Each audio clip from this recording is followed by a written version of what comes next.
General Charles de Gaulle. Among headline personalities in '58, News of the Day chooses him as Man of the Year. The Algeria insurrection sparked the call for his return to power to head a new Fifth Republic, giving encouragement that France may yet return to the high position it deserves in Europe. In Rome, on the 11th ballot, a puff of white smoke was the signal that Angelo Giuseppe Cardinal Roncalli had been elected Pope by the Sacred College of Cardinals. Nearing his 77th birthday, he took the name John XXIII, successor to the departed Pius XII as Supreme Pontiff of the Roman Catholic Church.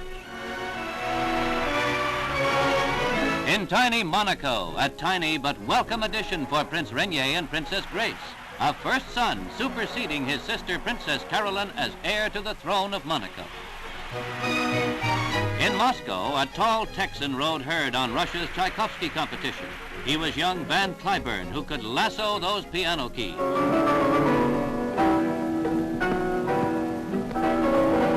New York gave Van Cliburn a hero's reception upon his return.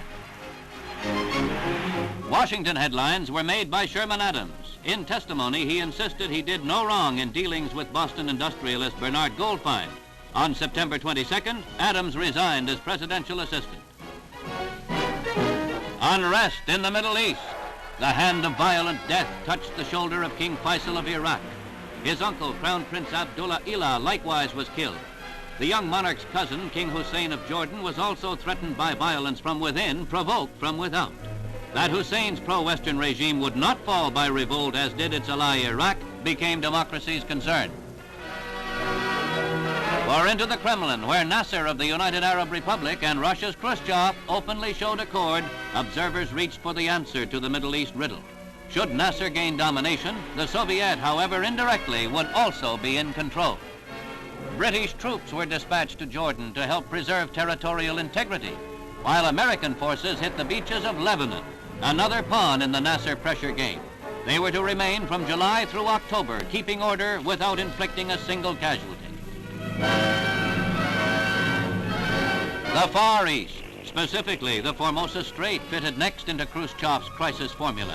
Centered on Quemoy, the pattern was further to frustrate the West by bombardment from the red-held Chinese mainland, just 5 miles away.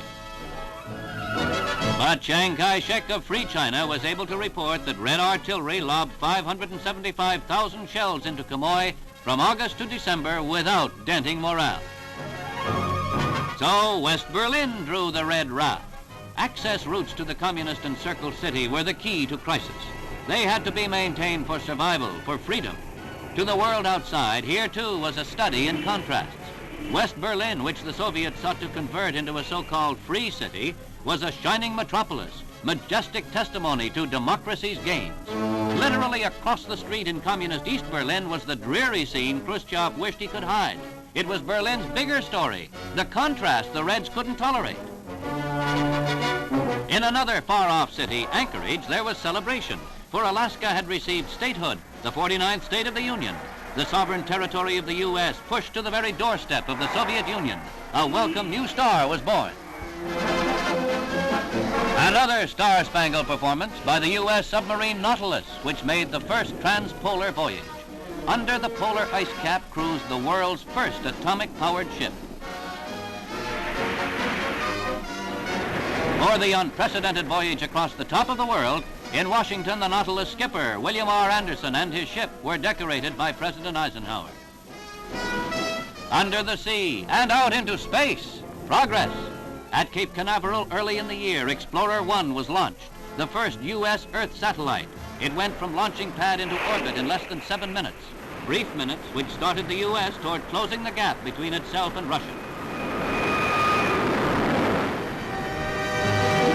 Then on March 17th, after months of delays and failures, a Vanguard satellite was fired into orbit around the Earth.